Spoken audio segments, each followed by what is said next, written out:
من لندن، حيث وصل الرئيس الأوكراني فولودومير زيلينسكي قادما من واشنطن التي شهدت أمس لقاء حادا جمعه بالرئيس الأمريكي دونالد ترمب في البيت الأبيض. تأتي زيارة زيلينسكي هذه إلى العاصمة البريطانية لحضور فعاليات القمة التي دعا إليها رئيس الوزراء كير ستارمر في وقت سابق لدعم أوكرانيا. وفي هذا السياق نشير إلى هذه الأخبار العاجلة نقلا عما يقوله الرئيس الأوكراني زيلينسكي. قال بأن المساعدات الأمريكية هي حيوية لأوكرانيا للبقاء، وتحدث عن استعداده لتوقيع اتفاق المعادن كخطوة أولى نحو ضمانات أمنية.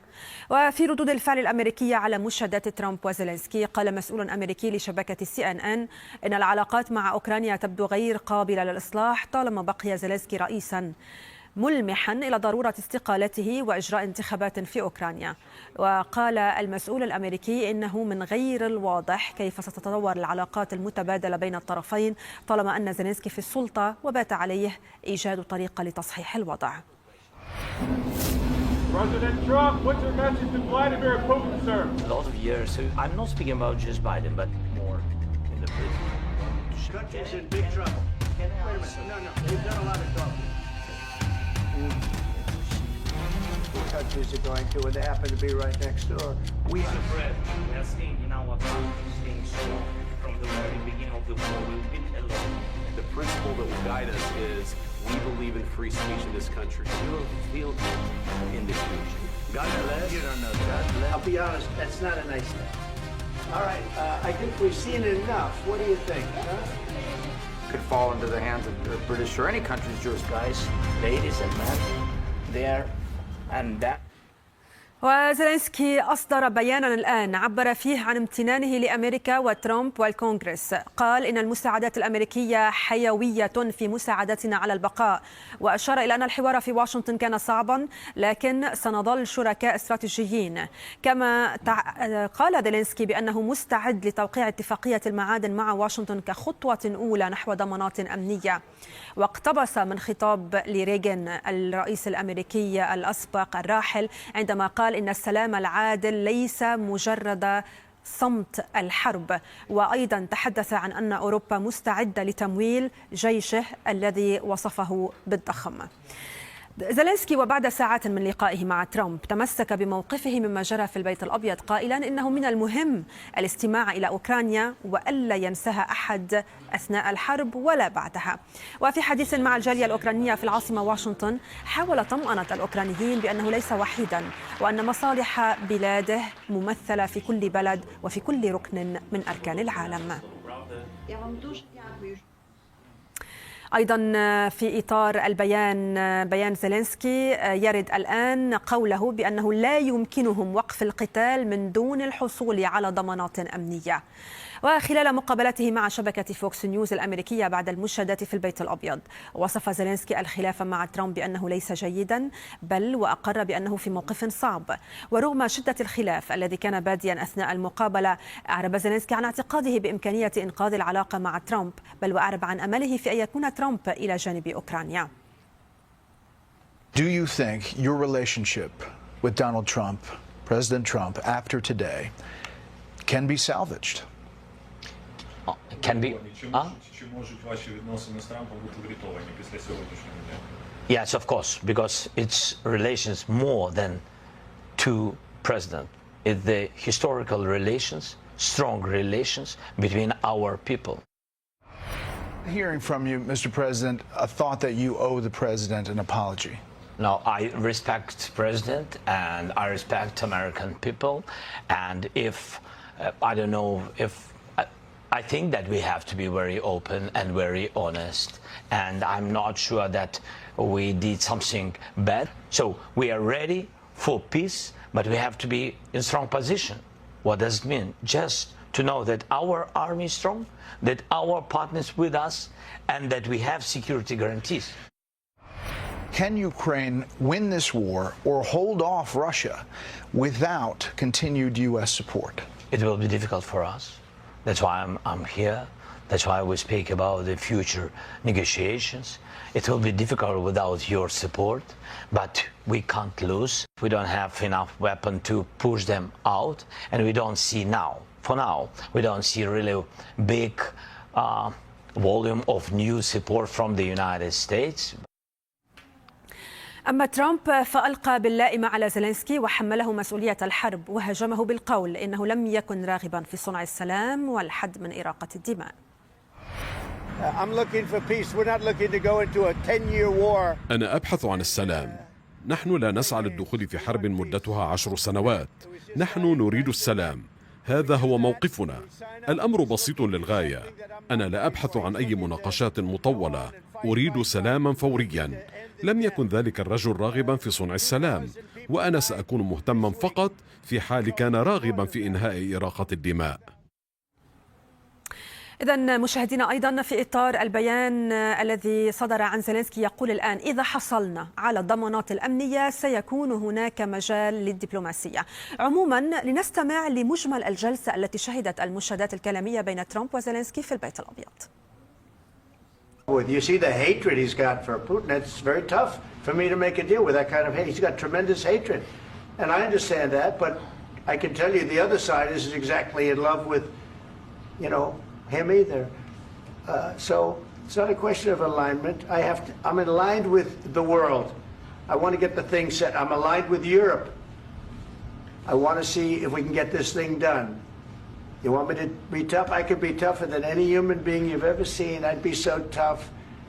But you're never going to get a deal that way. So that's the way it goes. All right, one more question. I will respond to this. So look, for 4 years in the United States of America, we had a president who stood up at press conferences and talked tough about Vladimir Putin, and then Putin invaded Ukraine and destroyed a significant chunk of the country. The path to peace and the path to prosperity is maybe engaging in diplomacy. We tried the pathway of Joe Biden of thumping our chest and pretending that the President of the United States' words mattered more than the President of the United States' actions. What makes America a good country is America engaging in diplomacy. That's what President Trump is doing. Can I ask you? Sure. Yeah? Yeah. Okay. So he occupied our big parts of Ukraine, part of East and Crimea. So he occupied it on 2014. So during a lot of years, so I'm not speaking about just Biden, but those time was Obama, then President Obama, then President Trump, then President Biden, now President Trump, and God bless, now President Trump will stop him. But during 2014, nobody stopped him. He just occupied and took. He killed people. You know what the contact 2015. 2014. 2014 and 2014. Yeah. So I was not here. Yeah, but that's exactly right. Yes, but during 2014 till 2022, the situation the same. The people are been dying on the contact line. Nobody stopped him. You know that we had conversations with him, a lot of conversation, my bilateral conversation, and we signed with him, me, like a new president. In 2019, I signed with him the deal. I signed with him, Macron and Merkel, we signed ceasefire. Ceasefire. All of them told me that he will never go. We signed with him with gas contract. Yes, but after that, he broke this ceasefire. He killed our people and he didn't exchange prisoners. We signed the exchange of prisoners, but he didn't do it. What kind of diplomacy, JD, you are speaking about? What do you mean? I'm talking about the kind of diplomacy that's going to end the destruction of your country. Yes, but if you Mr. President, with respect, I think it's disrespectful for you to come into the Oval Office and try to litigate this in front of the American media. Right now, you guys are going around and forcing conscripts to the front lines because you have manpower problems. You should be thanking the President for trying to bring an end to this conflict. Have you ever been to Ukraine that you say what problems we have? I have been to. Count once. I've actually watched and seen the stories, and I know what happens is you bring them on a propaganda tour, Mr. President. Do you disagree that you've had problems bringing people into your military? And do you think that it's respectful to come to the Oval Office of the United States of America and attack the administration that is trying to prevent the destruction of your country? A lot of questions. Let's start from the beginning. Sure. First of all, during the war, everybody has problems. Even you, but you have nice ocean and don't feel now, but you will feel it in the future. God bless. You don't know that. God bless. God bless. You will not have a war. Don't tell us what we're going to feel. We're trying to solve a problem. Don't tell us what we're going to feel. I'm not telling you. Because I'm you're in no answering on position this to question. dictate that. That's exactly what you're doing. You're in no position to dictate what we're going to feel. We're going to feel very you will good. Feel influence. We're going to feel very I'm good and very strong. You will feel influence. You're right now not in a very good position. You've allowed yourself to be in a very bad position, and he happens to be right about it. From the very beginning of the war. You're not in a good position. You don't have the cards right now. With us, you start having cards. Right now, you don't. You're playing cards. You're playing cards. You're gambling with the lives of millions of people. You're gambling with World War III. You're gambling with World War III. And what you're doing is very disrespectful to the country, this country, that's backed you far more than a lot of people said they should have. Have you said thank you once? This entire meeting? No, in this entire meeting, have you said thank you? You went to Pennsylvania and campaigned for the opposition in October. Offer some words of appreciation for the United States of America and the president who's trying to save your country. Please, you think that if you will speak very loudly about the war, you can... He's not speaking loudly. He's not speaking loudly. Your country's in big trouble. Can I Wait a answer? minute. No, you've done a lot of talking.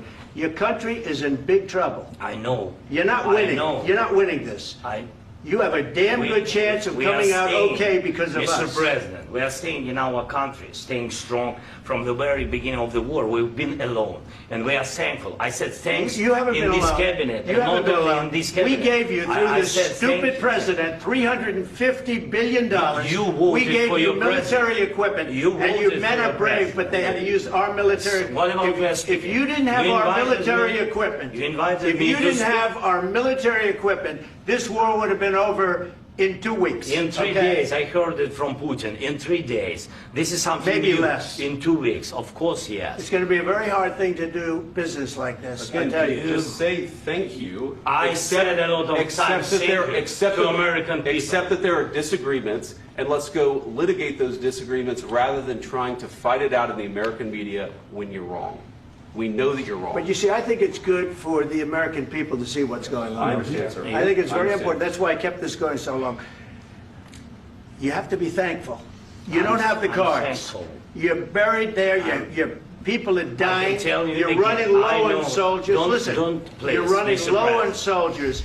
It would be a damn good thing. And then you tell us, I don't want a ceasefire. I don't want a ceasefire. I want to go and I want this. Look.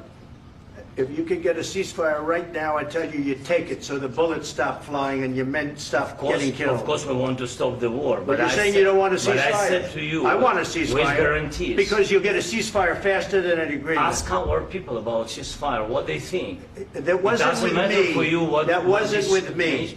That was with a guy named Biden who was not a smart person. That was with Obama. It was your president. Excuse me. That was with Obama, who gave you sheets, and I gave you javelins. Yes. I gave you the javelins to take out all those tanks. Obama gave you sheets. In fact, the statement is Obama gave sheets and Trump gave javelins. You got to be more thankful, because let me tell you, you don't have the cards. With us, you have the cards. But without us, you don't have any cards. One more question to Mr. Vice President. I'm sorry. It's going to be a tough deal to make, because the attitudes have to change. What if Russia breaks ceasefire? What if Russia breaks peace talks? What do we do then? I understand that it's a heated conversation right now. What are you saying? She's asking, what if Russia breaks the ceasefire? What if anything? What if a bomb drops on your head right now? Okay? What if they broke it? I don't know. They broke it with Biden, because Biden, they didn't respect him. They didn't respect Obama. They respect me. Let me tell you, Putin went through a hell of a lot with me. He went through a phony witch hunt where they used him and Russia. Russia. You ever hear of that deal? That was a phony Hunter Biden, Joe Biden scam. Hillary Clinton, Shifty Adam Schiff. It was a Democrat scam. And he had to go through that. And he did go through it. We didn't end up in a war. And he went through it. He was accused of all that stuff. He had nothing to do with it. It came out of Hunter Biden's bathroom. It came out of Hunter Biden's bedroom. It was disgusting. And then they said, the laptop from hell was made by Russia. The 51 agents. The whole thing was a scam. And he had to put up with that. He was being accused of all that stuff. All I can say is this. He might have broken deals with Obama and Bush, and he might have broken them with Biden. He did, maybe. Maybe he didn't. I don't know what happened. But he didn't break them with me. He wants to make a deal. I don't know if you can make a deal. The problem is I've empowered you to be a tough guy. And I don't think you'd be a tough guy without the United States. And your people are very brave. But you're either going to make a deal or we're out. And if we're out, you'll fight it out. I don't think it's going to be pretty, but you'll fight it out. But you don't have the cards. But once we sign that deal, you're in a much better position. But you're not acting at all thankful. And that's not a nice thing. I'll be honest, that's not a nice thing. All right, I think we've seen enough. What do you think? Huh? This is going to be great television, I will say that. All right, we'll see what we can do about putting...